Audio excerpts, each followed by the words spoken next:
Awkward silence. Is there a mother? Thank goodness for a countdown. Mm-hmm. Yep. The Scotch Trekker channel hasn't quite fallen prey to the Emerald Chain, but it has been commandeered by a variety of guests.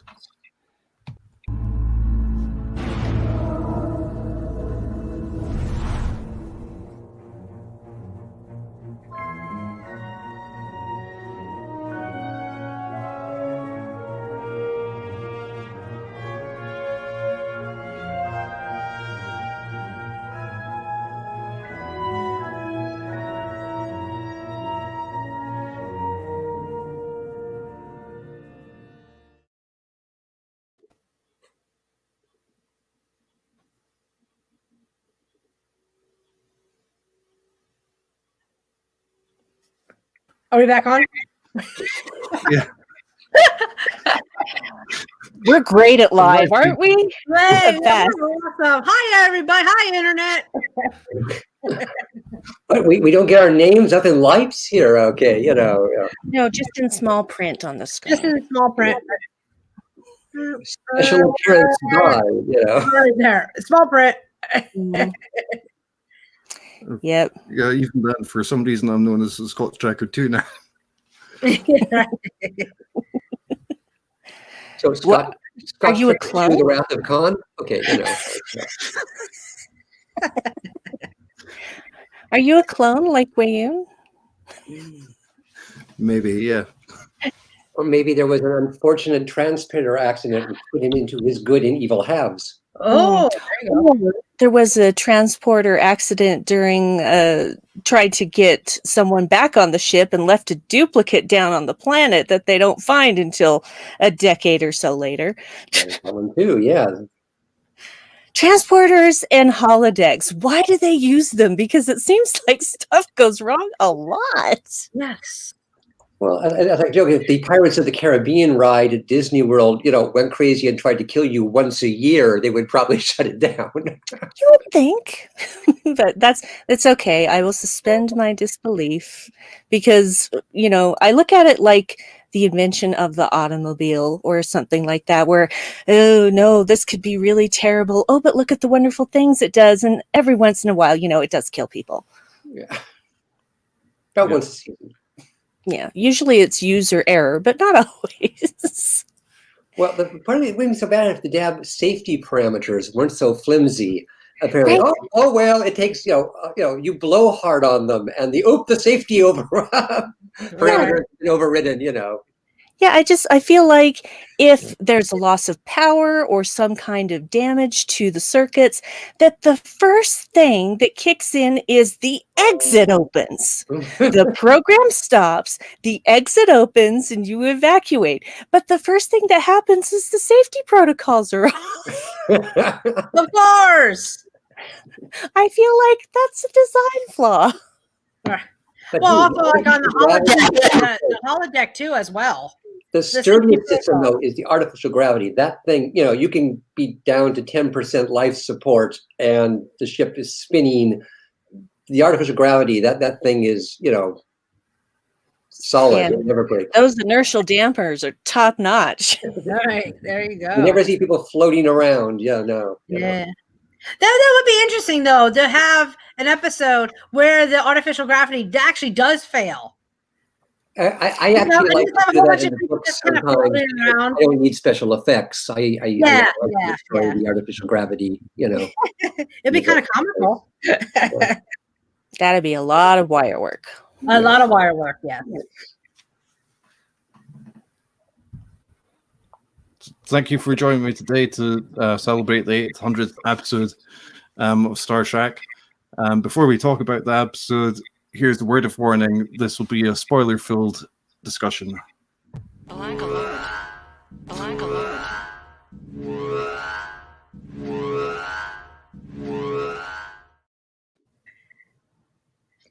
love that warning. When Dan showed me that, I was like, that is cool. Yes. That's the sound my phone makes when I get a text. Yeah.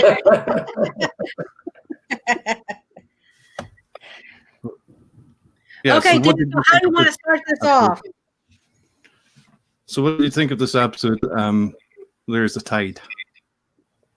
Well, I like that Jonathan Frakes actually ended up getting to direct the 800th episode, since he's one of their, most valuable players these days. So yeah, okay, fine, it makes sense. Cool. Yeah, I really enjoyed it. Charles and I in the back room before the show, we were discussing like several aspects of the show, and overall, I think like season 3 is just absolutely fabulous for Discovery. Like I have enjoyed every single episode, and I really enjoy Jonathan Frakes and his directing. Fabulous.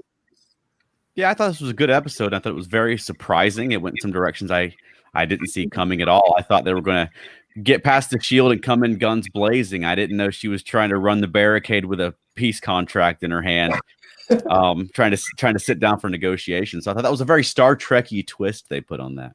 Mm-hmm. Joining the Emerald Chain to the what's left of the Federation, Right? Yeah, well, I think she kind of saw the writing on the wall, and more than anything else, she wants that spore drive. Now, what's the best way to get that spore drive distributed everywhere? Go to the source.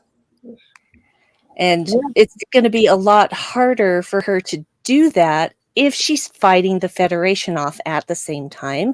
So she's actually pretty cunning in that regard for saying, okay, I have two choices. I could basically start a war, or I could sue for peace. She's been suffering some reverses recently. In fact, since Discovery landed on the scene, she, they lost, I'm blanking on the name, but the planet where Book comes from, they got turned back. Quasar. Thank you. And you had, Burnham staging her whole slave revolt at the labor camp. So, and then Rin escaping. And so, she's, despite her confidence, things are not going well with her at the moment, Right. Yeah, and she's running out of Dilithium thing, But she also craves that respect and legitimacy that she doesn't. She's accomplished a lot, but she's still seen as this homicidal dictator because she is. Right. Because she is, yes. Yeah, no, I really appreciated this episode. It made me understand Osira a lot more, and I found her character more interesting, because up to this point, I just was not in love with her being the big bad. But after the last couple of episodes, I'm like, okay, I see what you're doing here. I get this.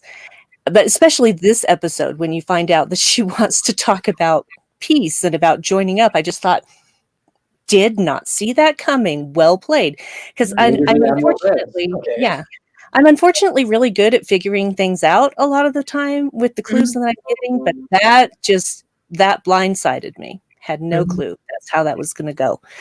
So it was, I thought she was taking hostages for leverage for some other reason, but definitely not to negotiate. Stamets put it very well in the episode when he said that she's more than she appears to be, but she's also exactly what she appears to be. I love that line so much. Yes, I thought that was a wonderful line. I loved Stamets so much in this entire episode. It was Anthony Rapp is really good at emotion, and he doesn't get to do that often enough with Stamets because of the type of character that he is. And so that scene when Michael is doing the equivalent of blowing him out the airlock, and he gets so upset, and I just felt that so hard, like tears were coming down my face. To be fair, I cry at everything, so that is not actually a new thing. I've cried at every single episode of Discovery to date, and for various reasons. I cry when I'm happy, I cry when I'm sad, I cry when I'm scared, I cry when I'm angry. It's just the ultimate expression of every one of my emotions. But that one really got not a Vulcan. yeah, pretty much, yeah. But that really, like, because Charles and I were talking about like how like everything was in the nebula for him, and to, like that seemed like everything I love is there, and I'm wondering how like the relationship between Michael and him are going to be. she ejected him out of the ship. Mhm. You know, like I don't know if that relationship can recover. I think that it It's not get right over it. I don't think. no, it's going to take some time to rebuild, but I don't think that. I think eventually that Stamets will understand that Michael had no other choice because no Stamets, no spore drive. Discovery can't escape, and that was the whole point: is to keep Discovery from going anywhere. Right. And to keep the spore drive out of the Emerald Chain's hand. Right. At a point when she and her people were still in control of Discovery. Yeah. Right. Not for long.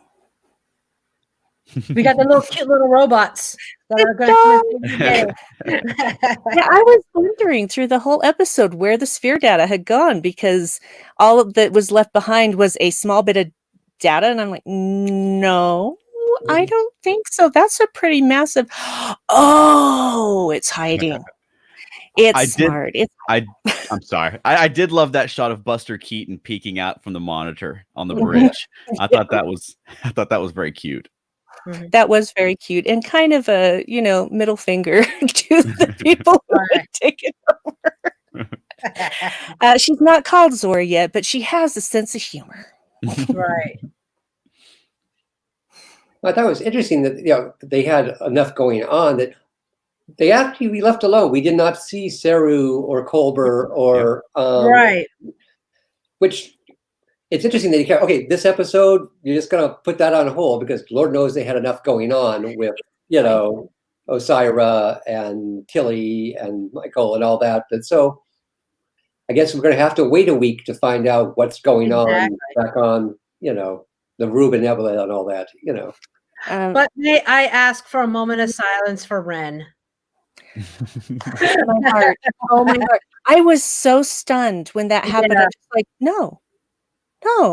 I was like, he's gone. Like, he's not dead. This is a trick. He's not dead. Yeah, he's totally dead. You guys. He's totally dead. He's gone. Yeah. Just in case you were starting to think that Osira wasn't so bad. Yes. Oh no, I knew. Yeah, well, I think specifically the audience at large. That right there was to show Aurelio who Osira really is. Oh yeah. And he learned that very quickly. But I kind of felt like that was going to happen simply because of certain things that have happened up to that point, and the fact that he's the first person to really stand up to her, Ren was, and he'd found a purpose, and she was not going to have that. She was not going to have any reminder around that there was somebody who was under her thumb that is now like, no, you don't scare me.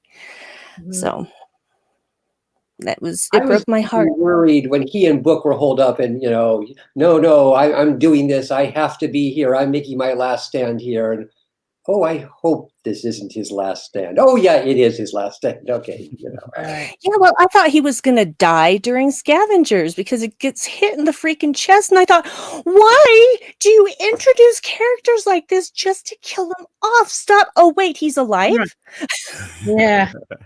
I was so happy. Really hoping that for like Ren that he would become like a main character, like just like the other Andorian on the Enterprise became like yeah, and like become like a main character because I want the Andorians to, become like a big, because I cosplay as an Andorian, so like I have my biases towards the Andorians, but I was really hoping for that, so I'm hoping there's another Andorian that will come through. I'm hoping.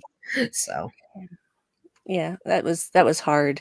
I actually had the joy of interviewing Noah Averbach-Katz last week on one of my live shows with my friend Aaron Harvey, and he is a joy. And at the time that I saw Scavengers and saw him for the first time, I had no idea that was him, and I loved the character already. And then when I found out it was him, I'm like, oh, so adorable. And it was really interesting to talk to him, listening to him describe the makeup process, because everything that they do, they at the end of the day, they just rip it off and throw it away. They can't reuse it. And so they are creating these pieces every single day for every time he's on camera. And he ended up getting really good at just not eating because the prosthetics were like attached to the inside of his lip and you can't really eat or Yeah, it'll start to come off. that's what he was saying here on the Scotch Trekker channel as well. Yeah. So he's just an adorable human, and I want them to pull a Ken Mitchell and have him come back as another character because I just think he's such a gift and deserves to have more Trek time. Right. Yeah. The precedent for that in Trek. Okay, you know. I'm talking about like makeup pieces. I'm wondering how the actor who plays Saru felt getting in front of the camera without putting on Saru. Wow, That threw me off. That threw me. I'm like, whoa, what? Like that's him. You know, like he's human. Especially for Doug Jones, who spent his entire career in The Shape of Water or in Hellboy or in Hocus Pocus. Right. I've never seen him where he's not buried beneath a ton of latex, you know. Right. Yeah, and you knew something was off when he said, "My heels are touching the ground." Yeah. Yeah, that was for me when he comes, when you just see his feet walking in, I'm like, oh, please tell me he's a human. Please tell me he's not in makeup. Please tell me. And then I see his beautiful face and I'm like, yes. And I loved seeing human Saru because all the mannerisms were still there. Right. He was still Saru, but we were just seeing a human face. And I love that they let Doug Jones do that. That is just amazing because I think Doug Jones is another gift to Star Trek. He's a marvelous human and a great actor, and I adore him. And yeah, this is the only time I've ever seen him perform where he wasn't a creature on Buffy, Shape of Water, everything, you know. Wow. Yeah. Pan's Labyrinth. I had no idea that was Doug Jones when I saw Pan's Labyrinth, and then I was watching the credits and going, "Oh wow!" Forever. I mean, like I said, the zombie in Hocus Pocus, that's him. Okay, you know, the gentleman on Buffy, that's him. You know, we've never seen him because of his face. You know, he's one of the few people that has made it a very viable career out of being the guy in prosthetics because he's just so good at what he does. Right. Yeah.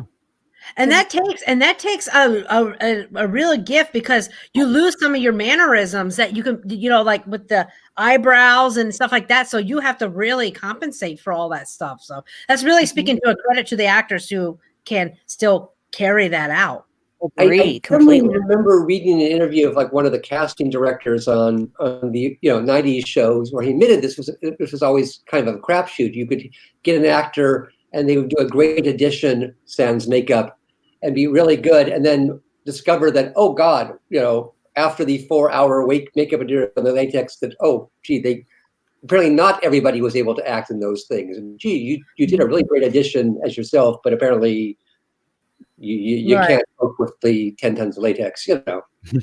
Yeah. And suddenly, this isn't really working. It's probably why they kept bringing when they found somebody like James Cromwell or Jeff Coombs or somebody who could fine, let's keep bringing them back, you know, Susie Plax and whoever, you know. Jeffrey Combs, another gift to Star Trek. Yeah. Love that guy. Yeah. And this, of course, is not due to Star Trek. The Planet of the Apes people discovered this back in the 60s and 70s. Okay, again, there were actors who can make it work and actors who, you know. Well, I think a lot of it has forming through the makeup than others, you know. Yeah, I think that's the thing. Screen actors or actors who do theater, etc., they get to rely on their entire bodies. They get to rely on facial expressions, you know, movement, stance, the motions that they make with their hands, etc. They get all of that in their performance, but you take away the whole face thing. And suddenly you're under a bunch of latex and you can't do those same expressions. Now they're challenged. And I think that people who are good at that are also really good at voice acting, because voice acting is way harder than people make it out to be, because all you have is your voice. You have to communicate everything with your voice. And all screen actors do not necessarily make good voice actors. And I have heard that. Well, there's some that are really, really good at it, and then there are some that are just like, yeah, I know you got this person because they're a big name, but they're not good at voice acting. One person who's good on the acting and on the voice acting is Mark Hamill. You bet your buttons. Oh my gosh. He is good. He is good in every way. Yeah. I had the joy of getting to see him when he came to Salt Lake Comic-Con. Excuse me, now it's FanX because San Diego sucks. But there was so much demand for people wanting to go to that panel because he was only going to be there for the one day that they couldn't hold it at the convention center. There was not a room at the convention center that would have enough room for everyone who wanted to be there. And so they moved it a couple of blocks away to what's now called the Vivint Arena. It used to be the Delta Center, then it was the Energy Solutions Arena. It's where we play basketball and hockey. And so it's a huge stadium, and that place was almost full to the brim. That's the demand that there was to just see him live. So thank you, Mark Hamill. Yeah. Oh yeah, Star Trek. We were talking about Star Trek, right? Yeah. Sorry, I just kind of threw that in there. I was like, oh yeah, a voice actor / a great actor, Mark Hamill. Yeah. Well, I think James Doohan was another one that was great at both voice and on screen. Yeah. Yes. Well, it depends. When he was doing the voice of the Guardian of Forever in the animated series, not so much. It's just a little too carnival haunted house ghost thing. Just fantastic. He could do a variety of voices. It was quite cool. Yeah. He was good at a lot of things. I don't know what the direction was for Guardian Forever, but no, it was not good. It was not good. It's okay though. So I was wow, it's the 800th episode. I was looking back at what were other like 100th episodes, and the 100th one was How Sharper Than the Serpent's Tooth from the animated series. The 200th one was Cupid from The Next Generation. Cupid! Yes! Because you love the Q, yeah. I am not a merry man. Greatest one. The 300th was Rivals on Deep Space Nine, which was like the return of Elorian, sort of from, Guinan, sort of.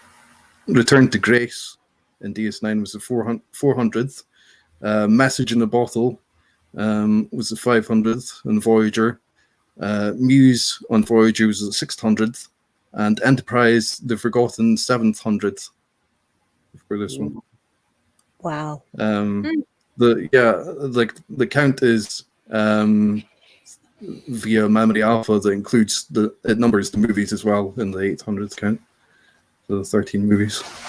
I think that's better. So how many years is it going to take us to get to the Star Trek episode 1000?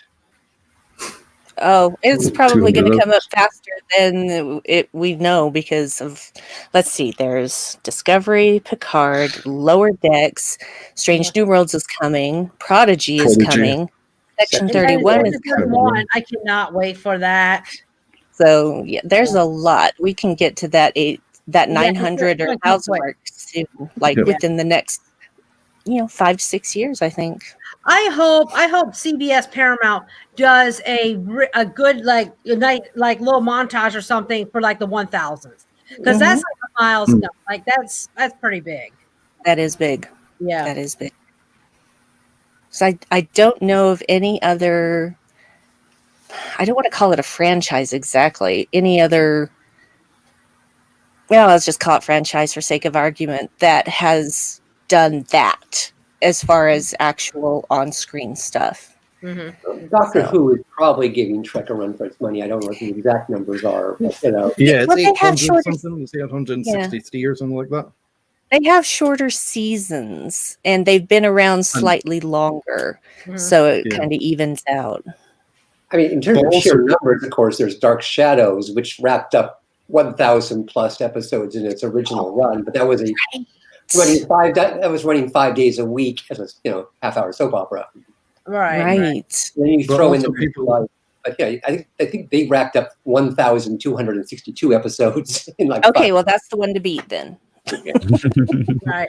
But then you also throw people in are saying the with Doctor Who, and the, movies, with Doctor Who, But it's again, like a prime some time people are show. saying, like, do you count like the Sarah Jane Adventures and Torchwood and the spin-offs as I well? suspect if you Because looked at General Hospital or have to. something, or the Days Right, of Our Lives,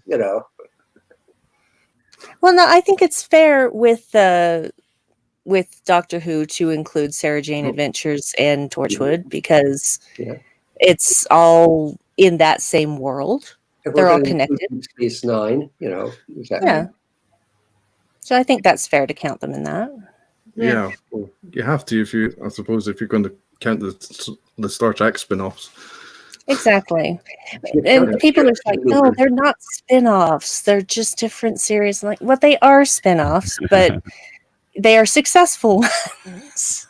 So, Spin-off is not necessarily a term of derision. I mean, sometimes spin-offs are even, Xeno Warrior Princess was a spin-off which arguably eclipsed, Hercules down the road. it absolutely eclipsed Hercules. Oh yeah, Because powerful ladies always got it going on.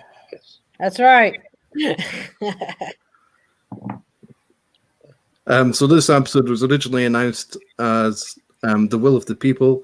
However, it's since been renamed There's a Tide, and that title comes from a line in William Shakespeare's play Julius Caesar, which says, "There's a tide in the affairs of man, which, taken at the flood, leads on to fortune.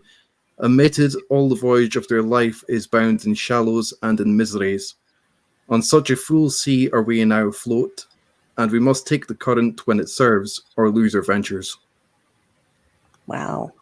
Do we know the title of next week's episode? I wonder if it's part of the rest of the quote. Okay. I don't know that it's that what has been listed so far is actually correct. So, Well, this one and last week's both changed, so I guess we'll find out. Well, I guess they won't find out until they tell us because they're not on screen anymore. Yeah, I was trying to remember the original name of this series finale. Weird. I was trying to remember the name of this series finale, but I know it's now called That Hope Is You Part 2. And a lot of people were wondering back when the series premiere was just called That Hope Is You Part 1. A lot of people were like, well, when's Part 2 coming? Maybe it's next season. But no, it turns out it's this season series finale. Season finale, sorry. Hey, who knew we were going to get Unification 3?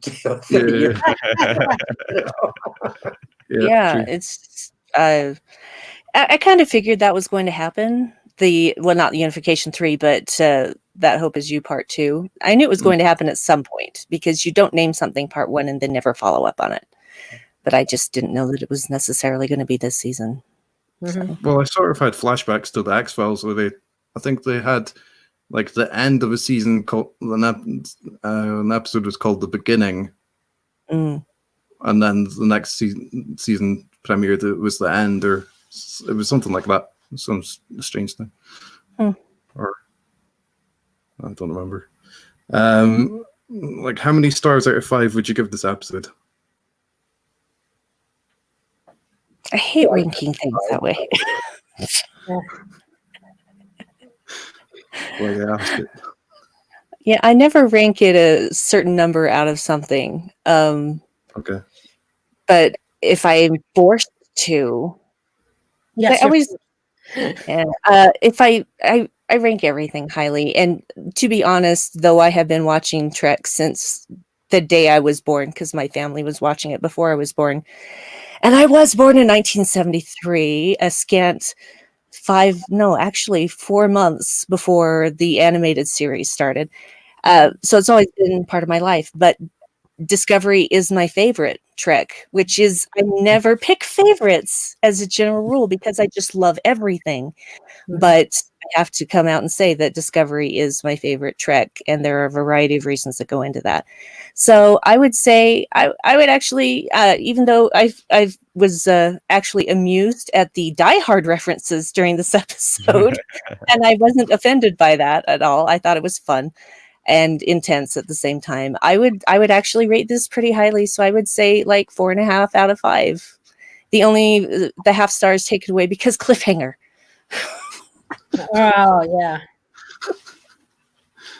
That's Well, just me. also loses 1 point for not having enough grudge. Okay, but Well, we had Yeah, like we a had Holocaust a grudge. representation, but that was it. Yeah, hopefully there'll be more grudge. I would love to see grudge just roaming Discovery's halls. And Right. people just be like, one of my what? friends is suggesting that a day in the life of Grudge would be a good short trek or something. If they get around to doing more short treks. Mhm. You know what? Yeah. I think that would be a great Star Trek book, Greg. A Day in the Life of Grudge. I'd read that. I did tell a story about Spot many years ago. Okay, I did do a Right. Spot. So Grudge's Well, personal.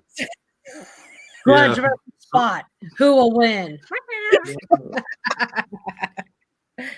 we do the Legion of Star Trek pets, and we have There you go. There you go. Spot, and and maybe even Porthos.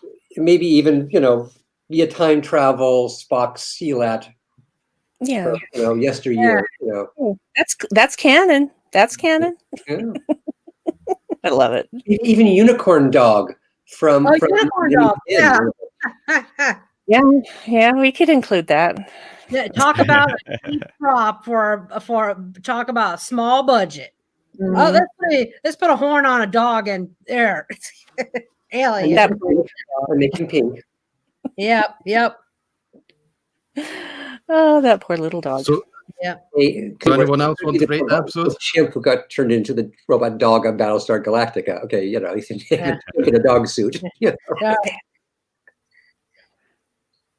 I'll give it a anyone else? 3.8. Okay. Yeah, I don't think it was quite a 4. Out of 5 is tough though, because 3 anything sounds like I didn't like it, but I liked it. I liked it a lot. But I'll go 3.8. Oh, for this episode? That's right. Yeah. I'm going to give it a 4.5, and not because of the cliffhanger. 4.5 because I felt that like maybe there could have been a little bit more dialogue between Michael and oh gosh darn it, I'm dropping his name, the chief engineer. Stamets. He's actually not the chief engineer. Yeah, I just wish that there was just a little bit more dialogue, but I'm a social worker, so I love that dialogue stuff. But I still really loved the episode though. I loved it. Cool. Yep. Yeah, I think it's sort of debatable whether he's chief engineer, because there's this one episode in season 1 where his name pops up and it's labeled chief engineer, and they said behind the scenes, we didn't mean to do that. Yeah. Well, there's a scene. There's a scene in season 2 where Tilly and Stamets are. I can't even remember what they're trying to do, but Reno comes in and she starts working on stuff, and she says, "Yeah, the chief engineer told me to come down here and do this." And so we know he's not the chief engineer. They've mentioned that on screen. The confusion comes because just in terms of, structurally, he's doing typically all the stuff we associate with the chief engineer doing on a Star Trek show. Oh God, we need to have the spore drive in 5 minutes or we're all dead. This is the part where traditionally the captain is yelling at Scotty or B'Elanna or whoever to, get, or Geordi. So he, in terms of his plot function, he's functioning as a chief engineer, even if in the narrative he doesn't officially have the title. It's like, again, I don't think Dr. Colbert is actually the chief medical officer, but because he's a main character, whenever there's somebody sick or dead, it's him we generally see, even though I think there's technically Dr. Pollard, Yeah. I suspect that she's the chief medical officer, but also I thought that the place, like this includes like the spore lab and the spore stations and stuff.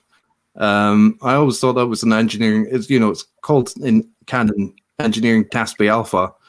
But recently, having read the book, The Art of Star Trek Discovery, and it was clearly intentionally designed to be engineering. Ultimately, but I think originally it was designed to be like a torpedo room or something like that, and then the intention behind it actually changed as they developed the series. I wish it was engineering. I like that room quite a bit. That The Art of Star Trek Discovery is indeed a new book written by my friends Terry Erdman and Paula Block. And Here's that book. It's behind me. I love it. It's beautiful. I haven't read everything yet. I'm on page 47. Funny. So there you go. You can tell your friends, hey, I just talked to somebody on Scottish Trekker, and they're up to page 47 in your book. So, what have you enjoyed about the season of Star Trek Discovery, would you say? Well, we've had a lot of, like I said, we've got some cool new characters. We've got, Vance is turning out to be a really great character. We got the whole exoticness of seeing, a whole new era, the whole, 932 years in the future business, which is, shaking things up and interesting. Cool. Yeah. I like the development of Culber is coming into his own this season. Being tortured through hell for the last 2 seasons. He's now like he's pretty much the ship's unofficial ship's counselor and conscience at the moment. So he's kind of come into his own as this character here after being sort of tortured all last season. Mm-hmm. Yeah, I really I'll piggyback on that about like a Culber. I enjoy the writing of, because I have I went to school like social work. I got a master's in social work, and I really enjoy them being really honest about the PTSD, about the mental health and you could tell that they've done their research and they've actually gone to like experts and stuff.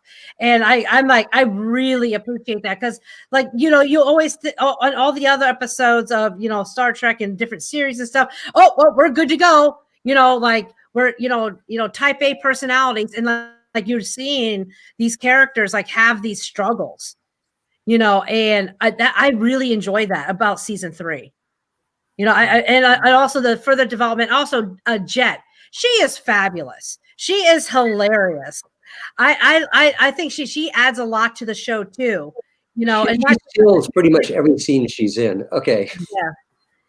And but I really think that she's going to add a lot to the show too. So, I mean, I think the writing's been fabulous. I think that's what the thing I like about Discovery. I think the writing is just on another level.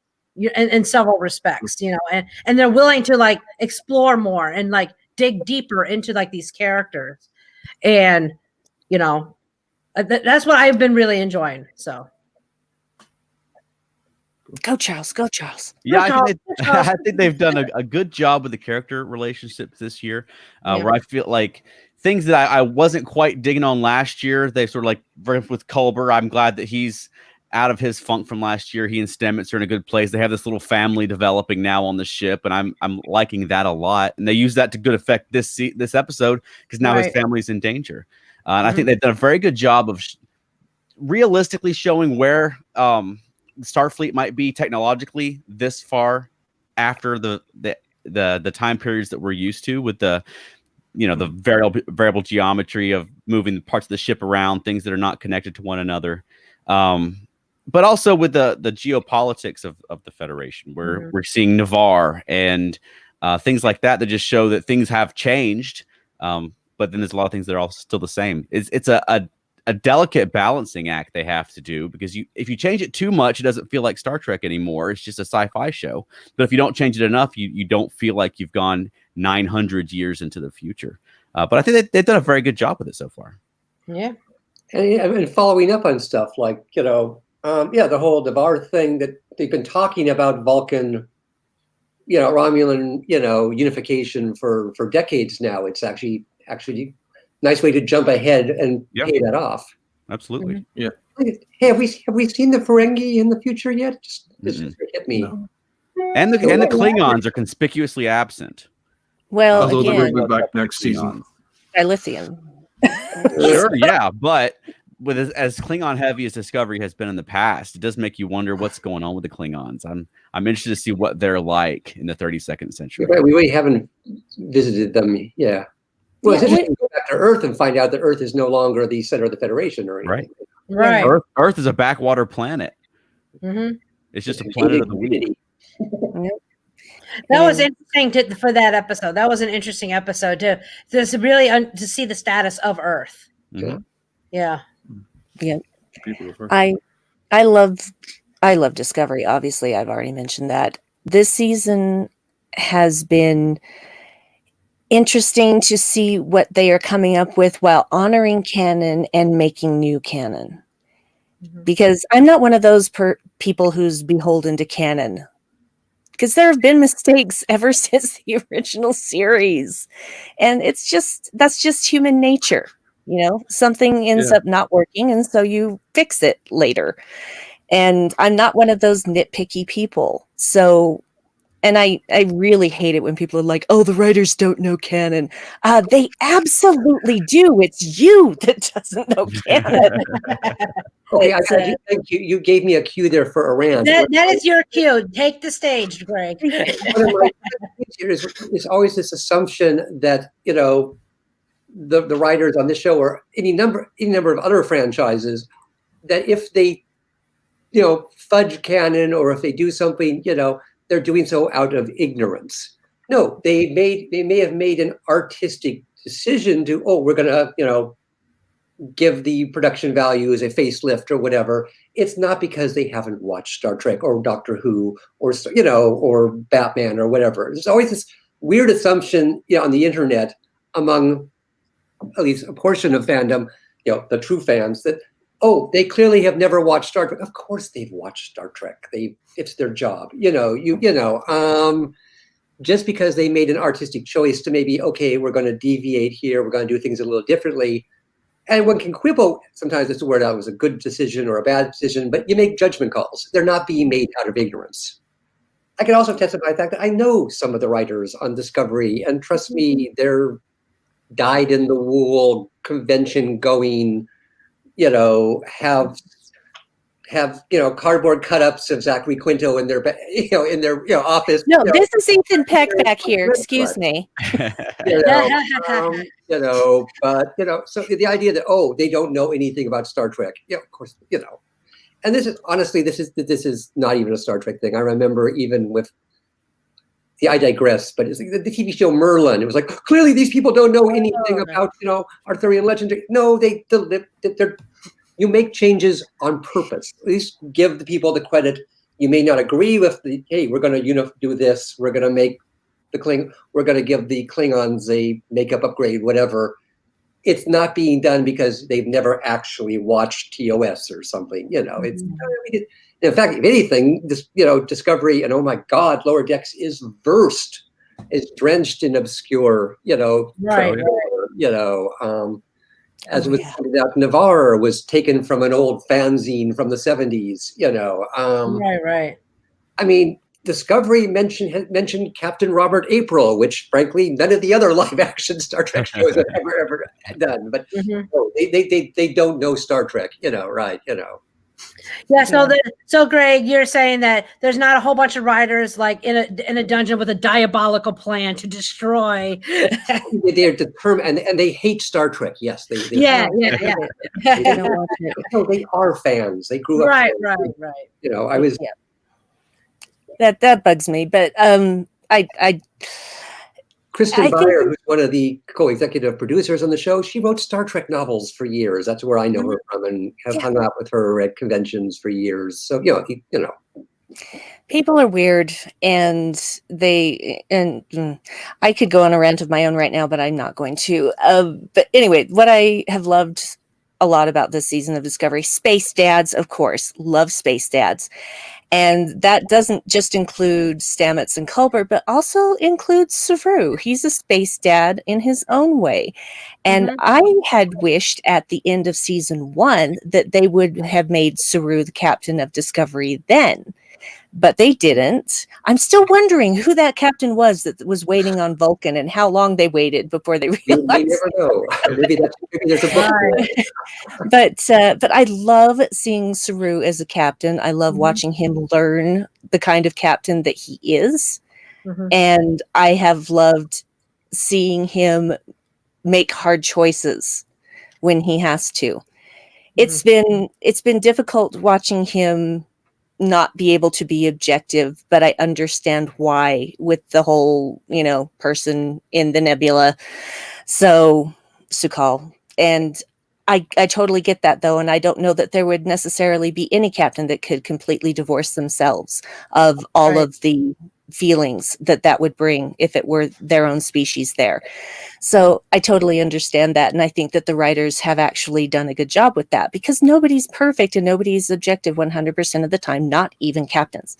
So I've loved seeing him as captain, and I don't care what anyone else thinks. I love Tilly as first officer, and I hope she stays as first officer, and I hope that she is promoted to lieutenant, because Tilly is my girl, representing curvy girls everywhere. She is a game changer. I love her so much. Give me all the Tilly. So seeing her much more this season has just been a joy to see her grow and be put in a position where she can advance her goal towards captaincy. So, and again, I have to ask, have you read the Tilly novel? There's a really good I read it in a day. Yeah, it's a very quick read. I love that book. I devoured it in about day 2, you know. Yeah, I cried during that one too. It's not often that books make me cry, but that one did, because I identify so hard with Tilly, the person who often talks too much because they're nervous, and I love feeling feelings, and I am socially awkward up the wazoo. I know you guys don't think that right now, but I am. I am seriously awkward. I used to be a redhead. I was a redhead when I was born. So, you know, and actually, here's a funny story. My mother's maiden name is Tilly. So technically, I'm a Tilly. I am thrilled by actually Lieutenant Willa, who is the security chief at Starfleet headquarters, because one of my nieces is named Willa, and I don't know anyone else named Willa.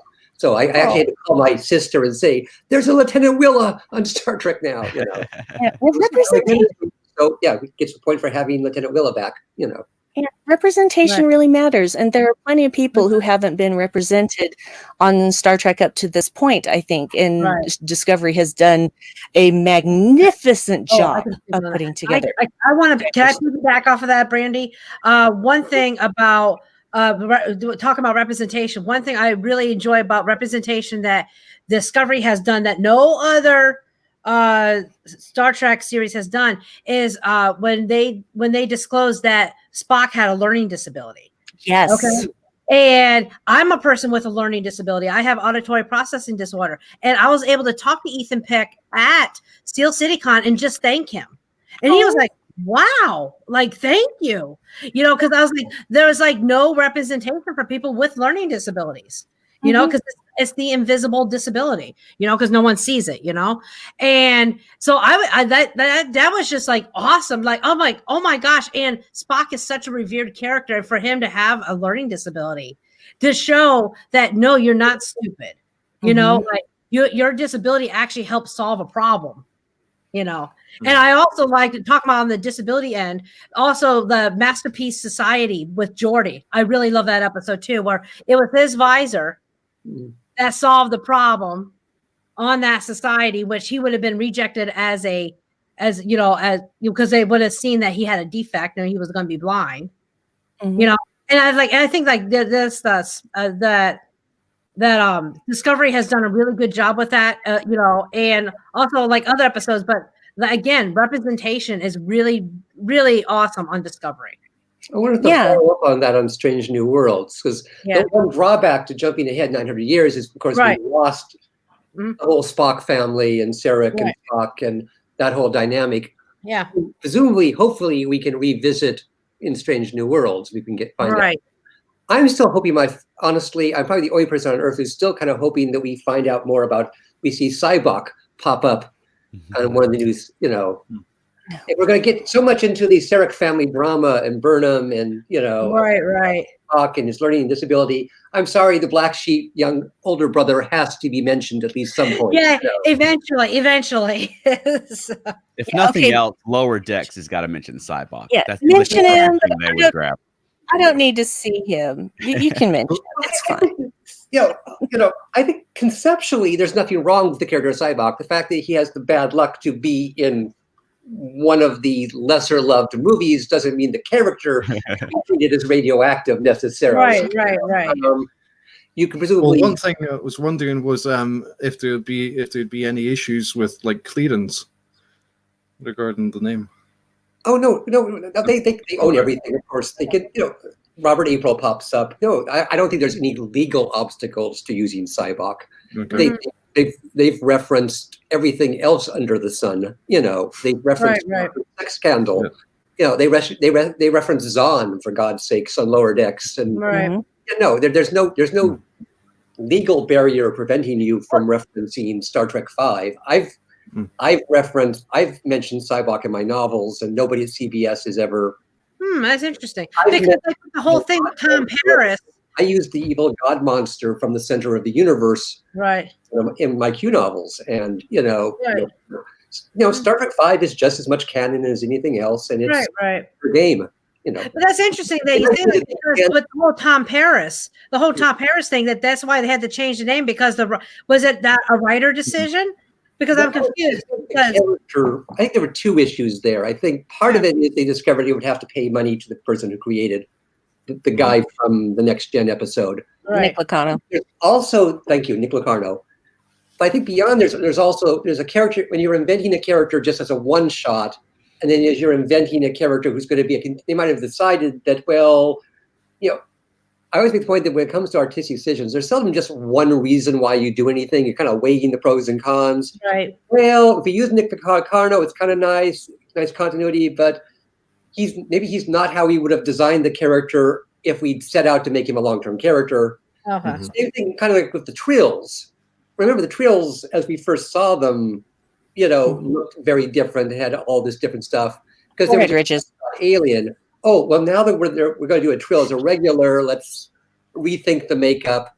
That business about Trills can't use transporters. Well, that's going to be a bloody pain in the ass. So let's quietly forget about that, And indeed, let's use the spot makeup, which actually came from a different episode in a different Alien, The Perfect Mate.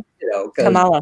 Yep. Yeah, because we were casting Terry Farrell, and she looks better with spots than with whatever weird latex they used the Trill way back in the Next Gen episode. So again, there was also kind of, I think, with there was an issue of T'Pol and Enterprise, where again there was a financial issue of do we have to pay the rights to whoever invented T'Pol, but also just give you a freer hand, and we have to carry all this baggage, because when they invented Nick Locarno, they were not thinking we're going to end up, Right. Yeah, he was supposed to be like a one-shot character, and then, Yeah. So sometimes it may be just be easier to, let's do a Nick Locarno-like character. It gets confusing when you didn't cast the same actor as Right. But the new and improved Nick Locarno, who's now made to be a little more likable because we want him to be a series regular. Right. Okay. We invent the Trills now that they're going to be a series regular and not just a one-shot Alien. Yeah. So it's been great chatting with you all today. Thank you very much for participating. What can fans look forward to in the future now that we're into a new year? It's a free table question, meaning anyone can answer.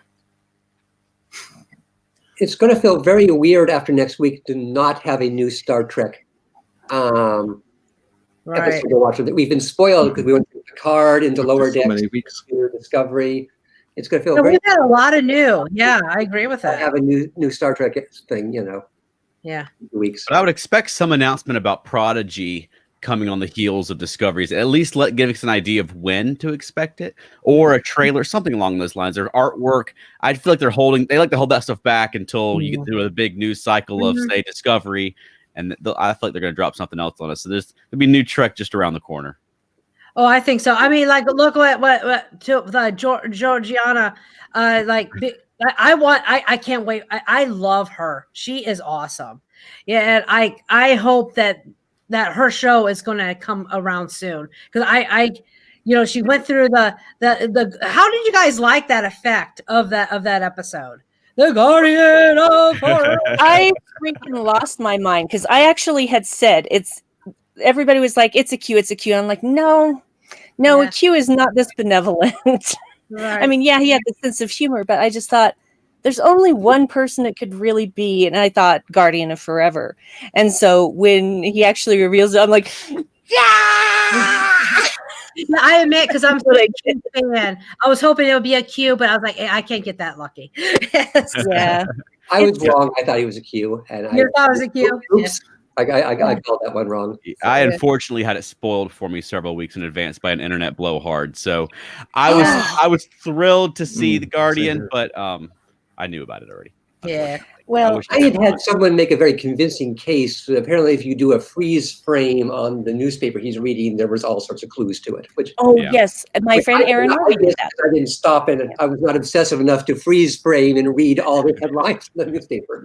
Yeah, there are so many references on there to the episode City on the Edge of Forever that it just, and I didn't know that. I didn't see that at the time that I watched the episode. I will be honest. I fell in with someone who got me on the list for screeners. So I saw this episode a week before it actually aired and had to keep my mouth shut for 6 days, which was the most difficult thing that I have ever had to do.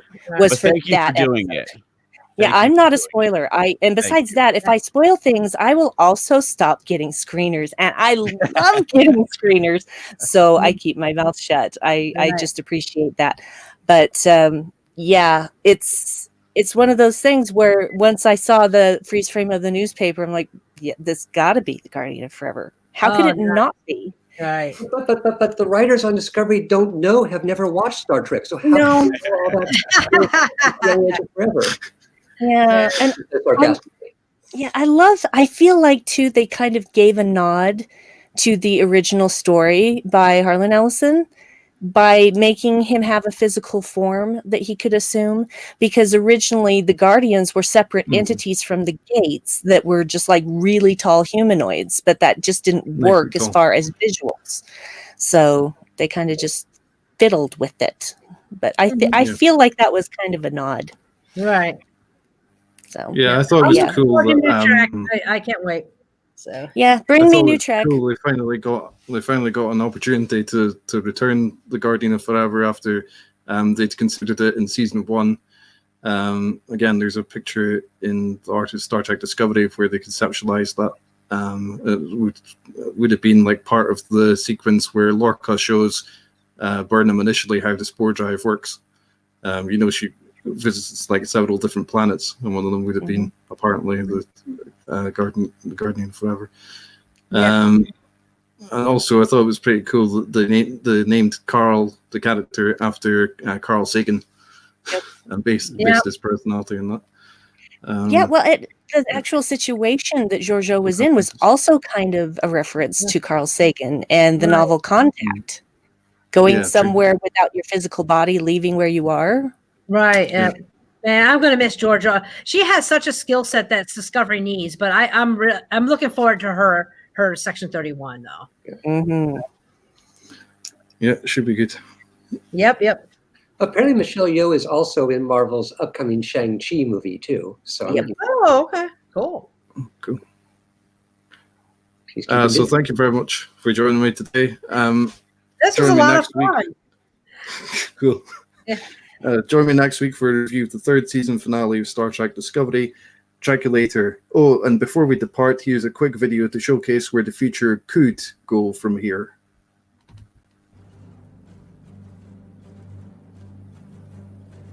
If it